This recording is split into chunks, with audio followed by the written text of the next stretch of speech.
They say the dead are silent, but in the land of my ancestors, silence speaks. It speaks in the rustle of the trees, in the cry of the night bird, in the whispers that visit your dreams. This is the story of Obi, the young man who ignored the whispers until the ancestors came calling. In the quiet village of Umueze, Obi was known as a man of pride. He had returned from the city, wearing fine clothes, speaking English, and laughing at the old ways.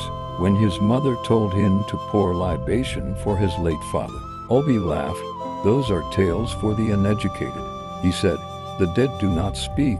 But that night, the wind that passed through his window carried something strange, a whisper, soft, distant, yet heavy with warning. At first, he ignored it, but each night, the whisper grew louder.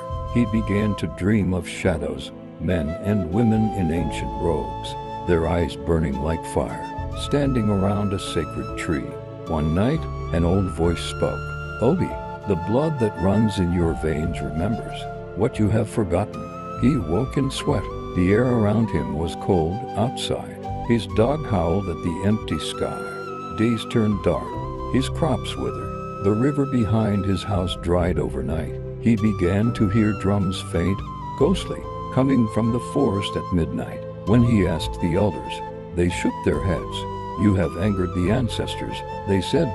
"Go to the sacred grove. Ask for forgiveness before it is too late." But Obi, blinded by pride, refused. Then came the night of the new moon.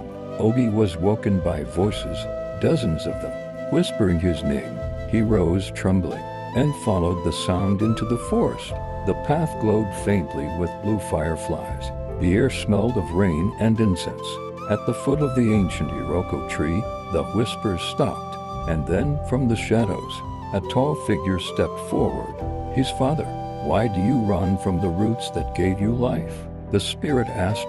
Obi fell to his knees, tears streaming down his face.